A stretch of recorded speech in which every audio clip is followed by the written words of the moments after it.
8.3 example 2 નીચે આપેલા ગુણોત્તરોના પદોને ટકાવારીમાં બદલો.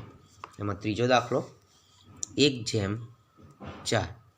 હવે 1/4 આપણને ગુણોત્તર આપ્યો છે, એના પદોને ટકાવારીમાં ફેરવવાના છે. તો સૌપ્રથમ આપણે આગલા વિડીયોમાં પણ શીખી ગયા, આપણે ગુણોત્તરનો સૌપ્રથમ પદોનો સરવાળો કરીશું. તો ગુણોત્તરના પદોનો સરવાળો બરાબર 1+4 બરાબર 5 થશે. હવે પહેલું પદ અને બીજું પદ જોઈએ તો લખીએ ગુણોત્તરનું પહેલું પદ ટકામાં બરાબર પહેલું પદ છે આપણી જોડે 1, કોના એનો ટોટલ ભાગ છે સરવાળો 5 ગુણ્યા ટકામાં ફેરવવા ગુણ્યા 100. 20 × 5 100, 20 × 20%. એ રીતના બીજું પદ જોઈ લઈએ ગુણોત્તરનું બીજું પદ ટકામાં બરાબર બીજું પદ છે 4, પદોનો સરવાળો ટોટલ 5 ગુણ્યા ટકામાં ફેરવવા 100. 20 × 5 100, 20 × 4 80%. આપણે સરવાળો મેં તમને આગલા વિડીયોમાં પણ કહ્યું હતું, ટોટલ સરવાળો થવો જોઈએ 100. 80 + 20 100. ચોથી સંખ્યા 1/2/5. સૌપ્રથમ આપણે ત્રણેય પદોનો સરવાળો કરી દઈએ. ગુણોત્તરના પદોનો સરવાળો બરાબર 1+2+5 બરાબર ટોટલ સરવાળો થયો 8. હવે ત્રણેય પદ જુદા મેળવીએ આપણે. તો ગુણોત્તરનું પહેલું પદ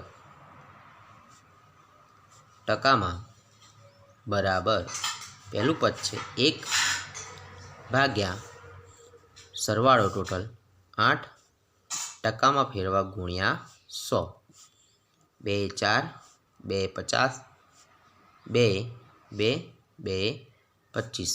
તો વધશે 25/2 એટલે કે 12.5%. બીજું પદ લઈ લઈએ ગુણોત્તરનું બીજું પદ ટકામાં બરાબર બીજું પદ છે 2, કુલ સરવાળો ભાગ્યા 8 ગુણ્યા 100%. 2 × 8 = 25 × 100, તો થશે 25%. ત્રીજું પદ લઈ લઈએ ગુણોત્તરનું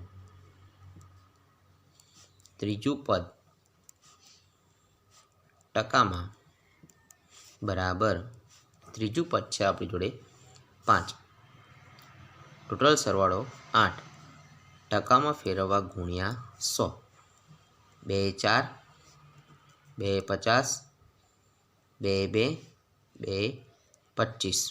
25 × 5 125/2 બરાબર થશે 62.5%.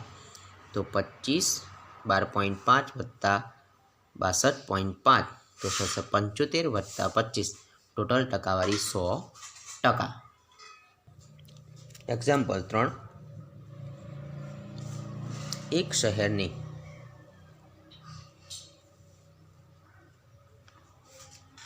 વસ્તી 25,000 માંથી ઘટીને 24,500 થઈ. તો ઘટાડાની ટકાવારી શોધો. ઘટાડાની ટકાવારી શોધો. સૌપ્રથમ જોઈએ આપણે કે વસ્તીમાં કેટલો ઘટાડો થયો છે. તો પહેલાં તો જોઈએ કે વસ્તી બરાબર કેટલી હતી, તો 25,000. ઘટેલી વસ્તી બતાવી છે, ઘટેલી વસ્તી બરાબર 24,500 500 માટે ઘટાડો જોઈ લઈએ. વસ્તીમાં ઘટાડો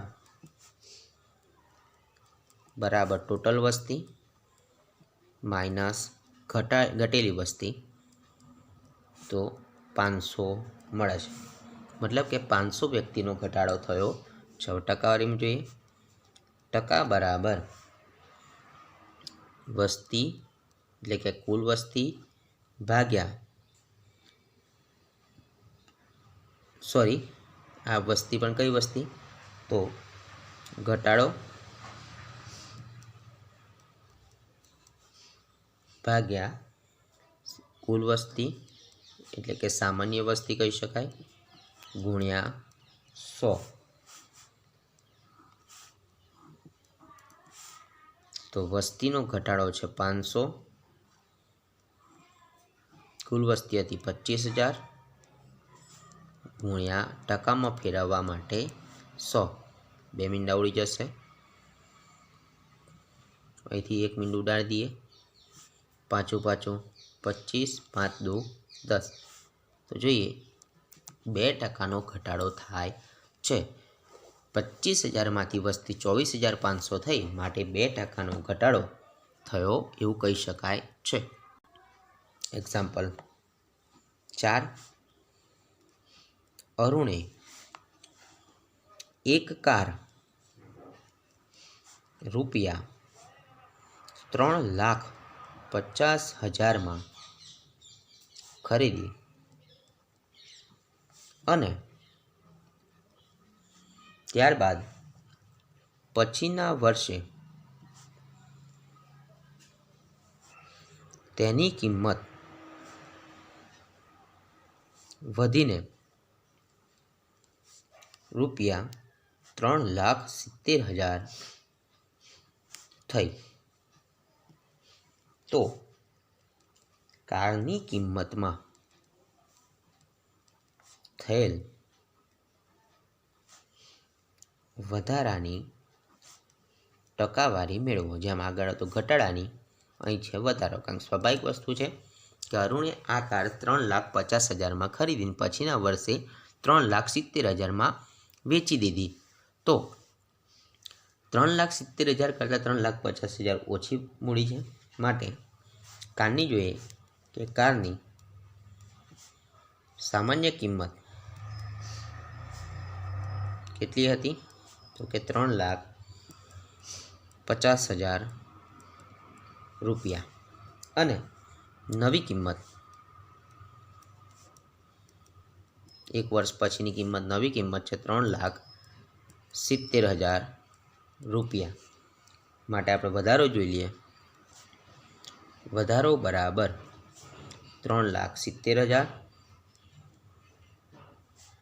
માઇનસ 3,50,000, તો આપણને વધારો મળે છે 20,000 રૂપિયા. તો કારની કિંમતમાં 20,000 રૂપિયા વધારો થાય છે. હવે આપણે જોઈ લઈએ કે ટકા. તો કારની કિંમતમાં વધારાના ટકા બરાબર વધારો ભાગ્યા સામાન્ય કિંમત એટલે કે મૂળ કિંમત ગુણ્યા 100. જેમ આપણે આગળ બોલતા હતા આગલા વિડીયો, નફો અથવા ખોટ સેમ ટુ સેમ જ છે. અહીં વધારો બતાવે છે અને અહીં મૂળ કિંમત એટલે કે એની સામાન્ય કિંમત. તો વધારો છે 20,000 રૂપિયા, સામાન્ય કિંમત હતી 3,50,000 રૂપિયા ગુણ્યા 100. 4 મીંડા ઉડાડી દઈએ. 5 7 5 20, 20 દુ 40 ભાગ્યા 7, 40 ભાગ્યા 7%. આપણે પોઈન્ટમાં ના દર્શાવવું હોય તો એને આપણે મિશ્ર પૂર્ણાંક તરીકે દર્શાવીએ. 7 પંચા 35 ને 5 40, 5.5/7% જેટલો વધારો કિંમતમાં થયો એવું કહી શકાય છે. એક્ઝામ્પલ 5. મેં એક ટીવી રૂપિયા 10,000 માં ખરીદ્યું અને 20% નફો મેળવી તે વેચી દીધું, તો મને ટીવી વેચવાથી કેટલા રૂપિયા મળશે?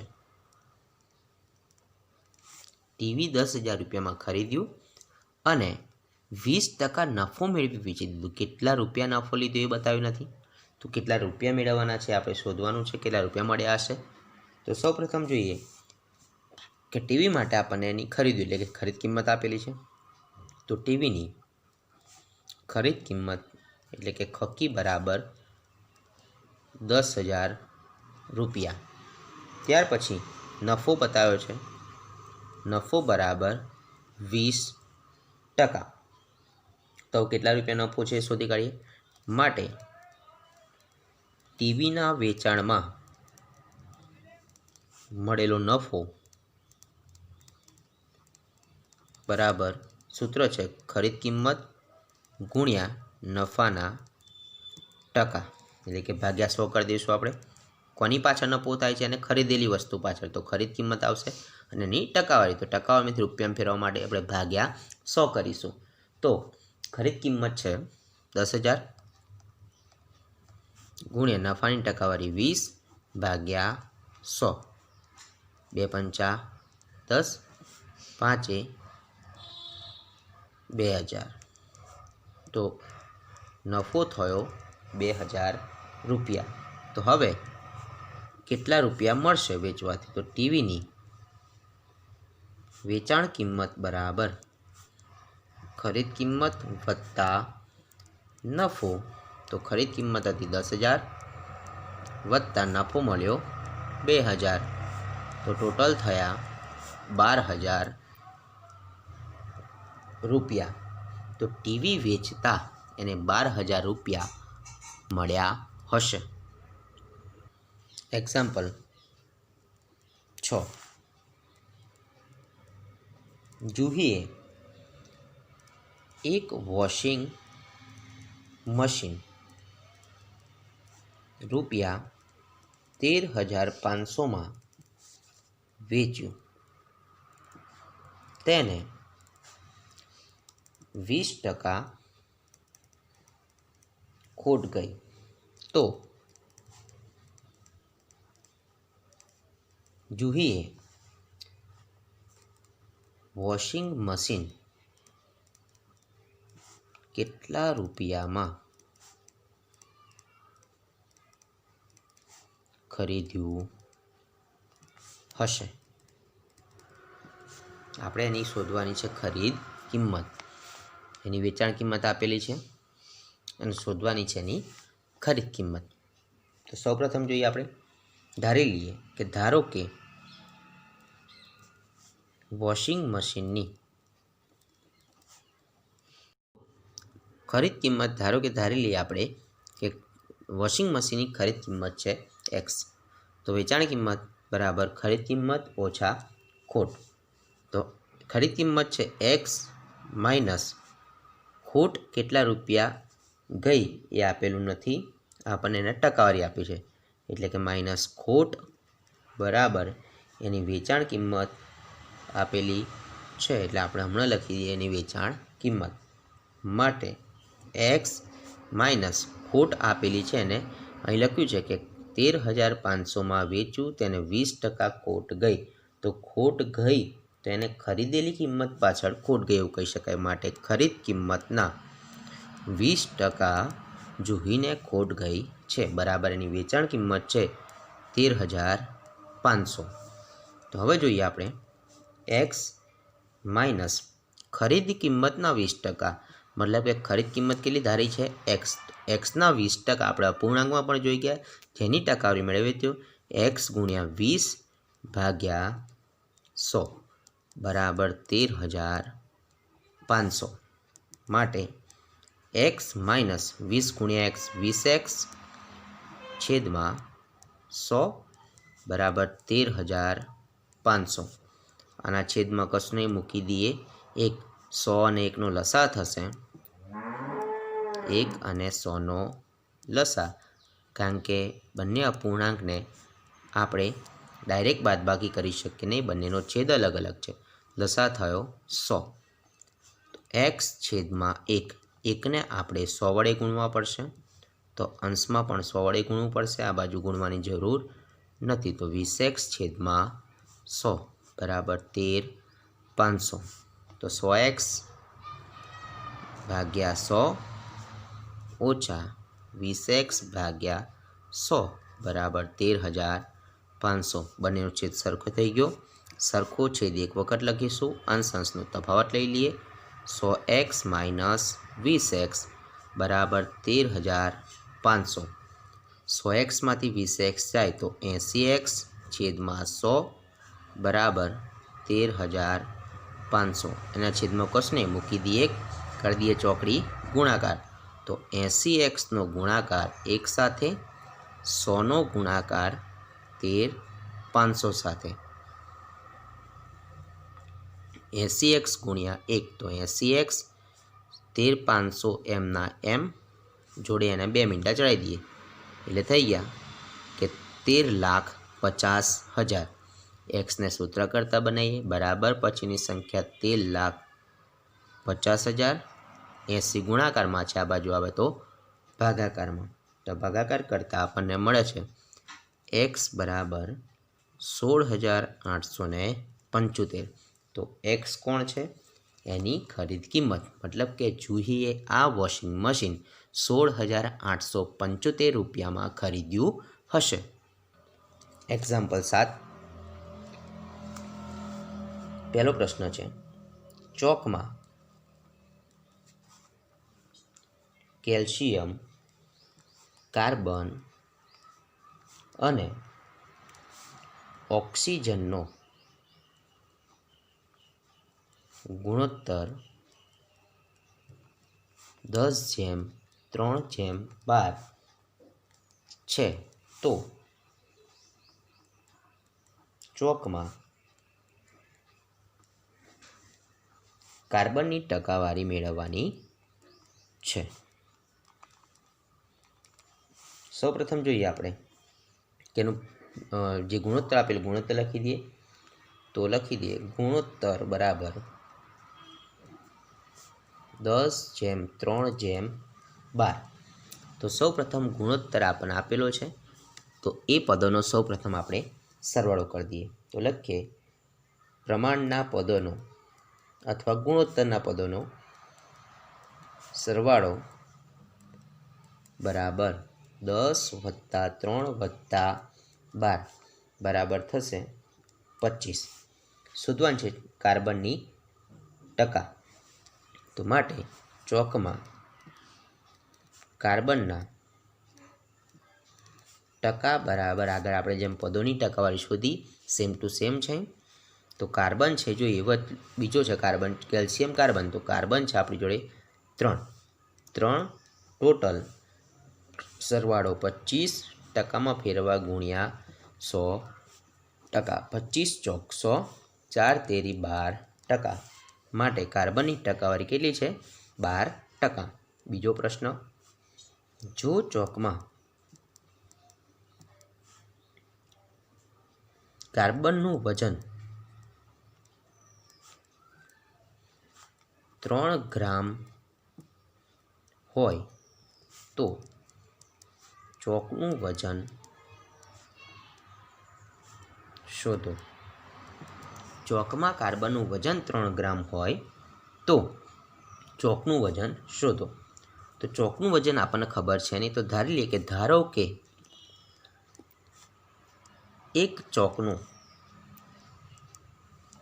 વજન ધારી લઈએ કે x ગ્રામ છે। એક ચોકનું વજન x ગ્રામ છે। ચોકમાં કાર્બન કેટલું છે આપણને મળેલું છે, ચોકમાં કાર્બન 12% છે, અને એમાંના કાર્બનનું વજન